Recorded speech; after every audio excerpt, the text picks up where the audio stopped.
My name's Arthur, and I thank you for joining me as we continue to read the instructions concerning the tabernacle from Exodus chapter 26. In chapter 25, the description began, describing some of the furniture of the tabernacle. When we would approach the tabernacle, we would start from the outside, the courtyard, the gateway, the altar, the laver, and then come to the building and come inside and see the furniture and see the dividing curtain and inquire what's behind the curtain.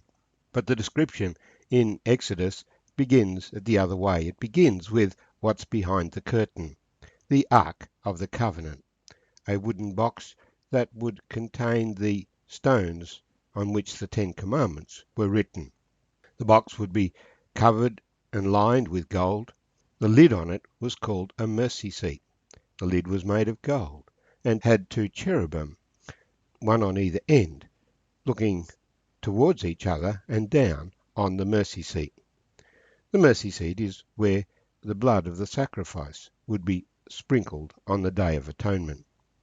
The tabernacle is an object lesson. It was for the children of Israel a focus for them to realize that God was with them in a tangible way. They could come and talk to God. They could sacrifice to God, and the priests there would communicate God's message to them. For us, it is an object lesson, teaching us about things in heaven and teaching us about the Lord Jesus Christ and about the character of God. For the Ark of the Covenant and the mercy seat tell us about the righteousness of God, represented by the commandments, and the mercy of God, represented by the mercy seat. The next two items in chapter 25 were the table of showbread, which is placed in the first room. It's one of the first things you see when you come into the tabernacle, if you're not blown away with the beauty of the walls, the gold and the linen cloth. And on that table would be placed the showbread, 12 loaves of bread, one representing each of the children of Israel, signifying first of all fellowship, as we eat bread together, God having fellowship with his people, but also that Jesus is the bread of life. We are invited to partake of him. And opposite that was the lampstand, a 7-branched lampstand, reminding us that Jesus is the light of the world. But this lampstand provides light in the holy place. We continue reading in chapter 26. Moreover, you shall make the tabernacle with 10 curtains of fine woven linen, and blue, purple, and scarlet thread. With artistic designs of cherubim you shall weave them. The length of each curtain shall be 28 cubits, and the width of each curtain 4 cubits. I should interpose, a cubit is the length from your elbow to the tip of your finger, typically half a metre, sometimes 18 inches, sometimes 22 inches. So taking a cubit as half a metre, the tabernacle will turn out to be 15 metres long, 5 metres wide and 5 metres high. 28 cubits is 14 metres, so that the curtain goes over the top and hangs down the sides of the tabernacle. To continue, and every one of the curtains shall have the same measurements. 5 curtains shall be coupled to one another, and the other 5 curtains shall be coupled to one another. And you shall make loops of blue yarn on the edge of the curtain, on the selvage of one set, and likewise you shall do on the outer edge of the other curtain of the second set. 50 loops you shall make in the one curtain, and 50 loops you shall make on the edge of the curtain that is on the end of the second set, that the loops may be clasped to one another. And you shall make 50 clasps of gold, and couple the curtains together with the clasps, so that it may be one tabernacle. You shall also make curtains of goat's hair to be a tent over the tabernacle. You shall make 11 curtains. The length of each curtain shall be 30 cubits, and the width of each curtain 4 cubits. And the 11 curtains shall all have the same measurements. You shall couple 5 curtains by themselves and 6 curtains by themselves, and you shall double over the 6th curtain at the forefront of the tent. You shall make 50 loops on the edge of the curtain, that is, outermost in one set, and 50 loops on the edge of the curtain of the second set. And you shall make 50 bronze clasps. Put the clasps into the loops, and couple the tent together, that it may be one. The remnant that remains of the curtains of the tent, the half curtain that remains, shall hang over the back of the tabernacle, and a cubit on one side and a cubit on the other side of what remains of the length of the curtains of the tent shall hang over the sides of the tabernacle, on this side and on that side, to cover it. You shall also make a covering of ram skins dyed red for the tent, and a covering of badger skins above that. And for the tabernacle you shall make the boards of acacia wood standing upright. 10 cubits shall be the length of a board, and a cubit and a half shall be the width of each board.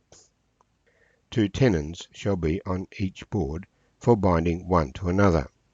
Thus you shall make for all the boards of the tabernacle.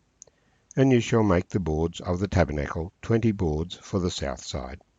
You shall make 40 sockets of silver under the 20 boards, 2 sockets under each of the boards for its 2 tenons. And on the second side of the tabernacle, the north side, there shall be 20 boards, and there 40 sockets of silver, 2 sockets under each of the boards. For the far side of the tabernacle, westward, you shall make 6 boards, and you shall also make 2 boards for the 2 back corners of the tabernacle. They shall be coupled together at the bottom, and they shall be coupled together at the top by 1 ring. Thus it shall be for both of them. They shall be for the 2 corners. So there shall be 8 boards with their sockets of silver, 16 sockets, 2 sockets under each of the boards. And you shall make bars of acacia wood, 5 for the boards on one side of the tabernacle, 5 bars for the boards on the other side of the tabernacle, and 5 bars for the boards on the side of the tabernacle. For the far side westward, the middle bar shall pass through the midst of the boards from end to end.